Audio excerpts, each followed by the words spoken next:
dadka muslimiintu ilaahay macrifadiisa iyadoonan qalbiga galan haddaynan qalbiga macrifadu aynan degin waxaad arkaysaa qofkii isagoo qur-aanka yaqaana oo salaadiina aan tukan karayn ma dhacdo kuwa maalin qaylayo oo iska barjeynaya waa kan jamaacaddu dadkay ziyaartaan ma ogtahay ayaan u gallay fiican bay noo soo dhaweeyeenoo BBC iyo raadiyoogana way baktiyeen oo wayna dhegaysteen markaan nu yar dhammaynay wacdigii een idhi dee fadhiguna kala fiicane masaajidkeenna mariyo nay raaca mid baa gacanta taagoo yidhi nebi maxamed calayhi salaatu wassalaam ilaahay baa soo diray waxaa lagu yidhi namaad maqasheen buu yidhi markaasaan aamusno kuwii la barjeynayay baa yidhi war ninkani waa jaamiciyo waxbuu inii kordhina ka dhegaysta haye noo kordhiyo jaadka uu takhsiisan yahay sigaarkana nebiga waxaa lagu yidhi maad maqasheen bal noo sheeg fadakir inamaa anta mudakir lasta calayhim bimusaydirin ilaa man tawallaa wakafar hadalkaa ka warrama dadka waani baa nebiga laga yidhi adu waaniye uun baa tahay diinta dadka qasabka ka dhigaya ma tihin nebigii baa sidaa lagu yidhiye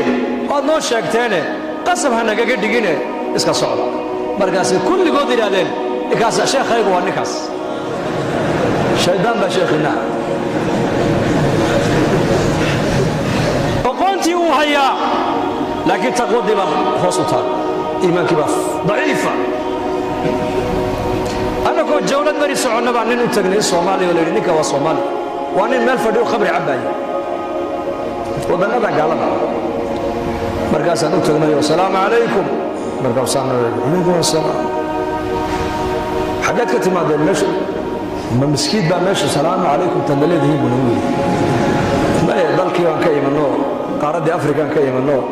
ininkaanna soo buuqanno ee miskiidka noo raacdaan doonayno miskiidka ah diinta ayaa ni baray ninka buu yidhi diinba ma taqaanaane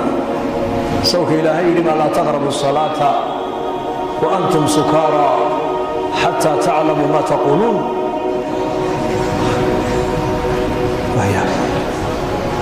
nisakhraana oo aayadduu daliilinaya eg macluumaadka uu hayaa laakiin yaqiintii iimaankii baa daciifa markaasaan ku nidhi laa baas na raac sidaa nagu raaca ima raacayo na raac jamaacadda intii kalaad soo salaamaya na raac ilaahay fadligii ninka sidii buu nagu soo raacay jamaacaddii buu la dhegaystay habeenkii buu nala seexday subaxdii markuu kacay ee khamraddii ay ka bacday uu arkay miskiid laga dul eedaamayo uunbuu telefoon qaatay oo wuxuu uun ayaa meeshan i keenay ii sheegay buu waan xidhibe booliis baan ugu yeedhayay waddankan haddii booliis lagugu yeedho waa khalaas waa lagula tegi markaasaan idhi ad cidba kuumaydhi naga raalli ah iska socow bas iska socow markii dambe raggii noo sheegeenoo waxay nagu yidhaahdeen ninkaa waddanka markuu soo galay caalim buu ahaa weliba masaajid waddanka ku yaalluu imaamka ahaa bay nagu yidhahdeen maantana dariiquu khamriga ku cabbayaa macluumaadku waa shay waa gooni iimaankuna waa gooni weeyaan